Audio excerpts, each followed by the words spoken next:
Alright, let's dive into the first topic.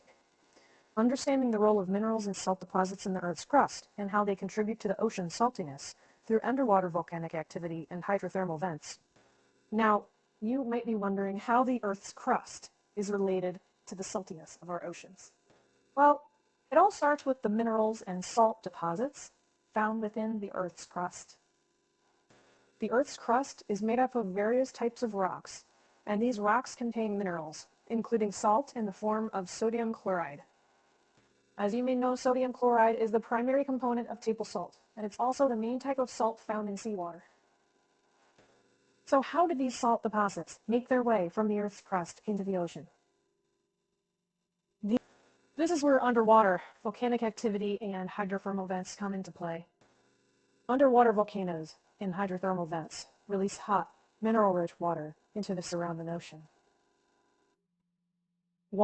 This process is called leaching, and it's responsible for dissolving the minerals and salt deposits from the Earth's crust and carrying them into the ocean. Hydrothermal vents in particular are fascinating because they form when seawater seeps down into the Earth's crust, heats up due to the high temperatures of the underlying magma, and then rises back up to the ocean floor. As this hot, mineral-rich water emerges from the vents, the minerals and salts are released into the surrounding seawater, contributing to the overall salinity of the ocean. So the Earth's crust plays a significant role in the saltiness of our oceans, with underwater volcanic activity and hydrothermal vents acting as the main conduits for transferring minerals and salts from deep within the Earth into the vast expanse of the ocean. Now that we've discussed the role of minerals and salt deposits in the Earth's crust, let's move on to our second topic, investigating the process of weathering and erosion, which breaks down rocks on land, releasing salt and other minerals into rivers that eventually flow into the oceans. Weathering is the process by which rocks and minerals are broken down into smaller pieces through various natural forces, such as wind, water, ice, and even biological activity. Erosion, on the other hand, is the movement of these broken down materials from one place to another, often by water or wind. Both weathering and erosion play a crucial role in the saltiness of our oceans. As rocks on land are weathered and eroded, the minerals and salts within them are released. Rainwater, for example, can dissolve small amounts of minerals and salts as it flows over rocks and through soil. This dissolved material is then carried by rivers and streams towards the ocean. Rivers play a particularly important role in this process, as they transport large quantities of dissolved salts and minerals from land to the ocean.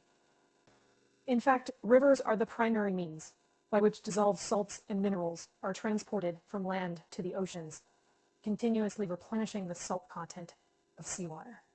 It's important to understand that weathering and erosion are ongoing processes, constantly breaking down rocks and releasing new salts and minerals into the environment. As these processes continue over millions of years, they contribute significantly to the overall salinity of the Earth's oceans. So in summary, the processes of weathering and erosion break down rocks on land, releasing salt and other minerals into rivers that eventually flow into the oceans.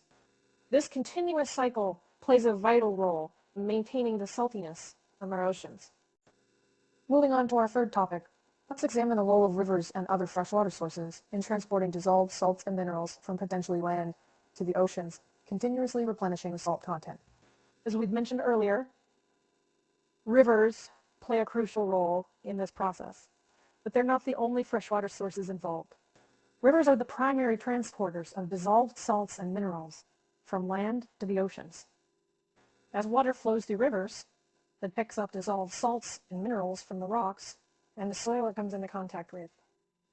This is especially true in areas where the underlying bedrock contains high amounts of salt deposits. As the water continues its journey towards the ocean, it carries these dissolved materials with it. In addition to rivers, other freshwater sources like rainwater, melting glaciers, and groundwater also contribute to the transport of dissolved salts and minerals to the oceans. The water cycle plays a significant role here as it helps to distribute water across the Earth's surface. For example, when it rains, the water can dissolve salts and minerals from the soil and rocks it comes into contact with. This dissolved material is then either carried away by surface runoff or percolates into the groundwater. eventually making its way to the oceans. Melting glaciers are another important freshwater source that contributes to the saltiness of the oceans. As glaciers melt, they release the water they've been storing for thousands of years. This water is often rich in minerals and salts, which are then carried away by rivers and streams, eventually making their way to the oceans.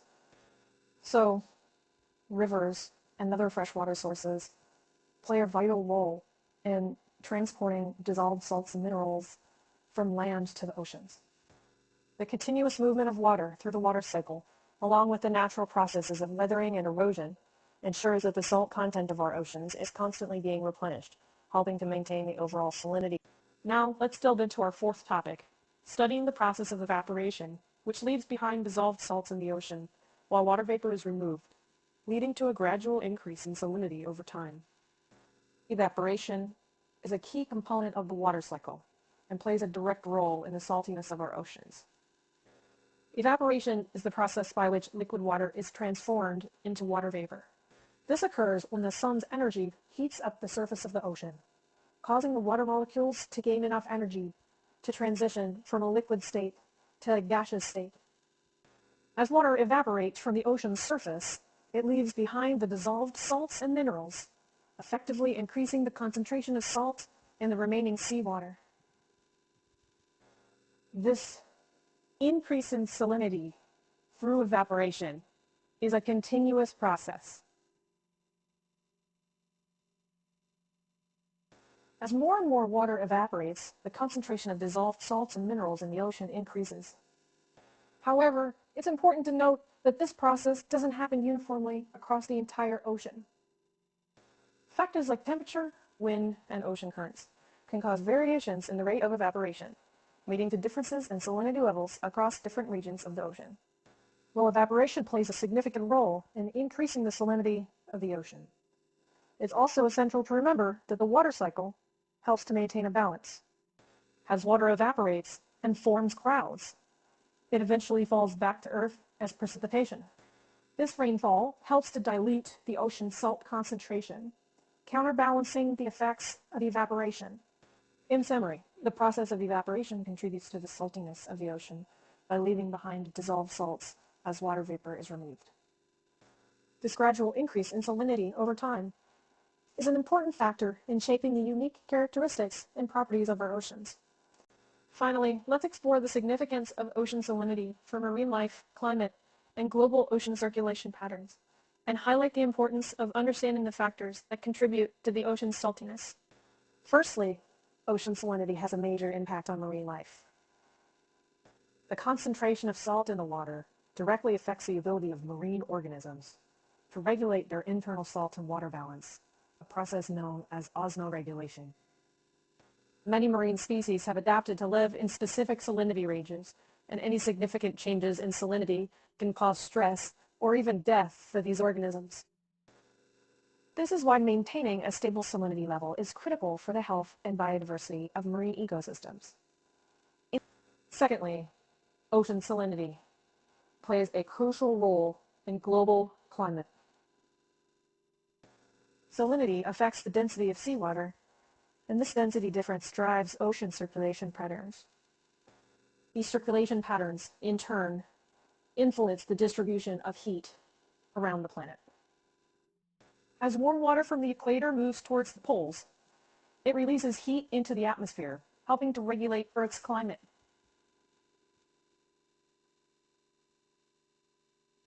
Understanding the factors that affect ocean salinity is essential for predicting and managing the impacts of climate change. Lastly, ocean salinity is a key component of global ocean circulation patterns. As we mentioned earlier, the differences in salinity and temperature create density gradients in the ocean. These density gradients drive the movement of ocean currents, which transport heat, nutrients, and dissolved gases around the globe. This circulation plays a critical role in maintaining Earth's climate system and supporting a diverse array of marine ecosystems. In conclusion, ocean salinity is of great importance for marine life, climate, and global ocean circulation patterns.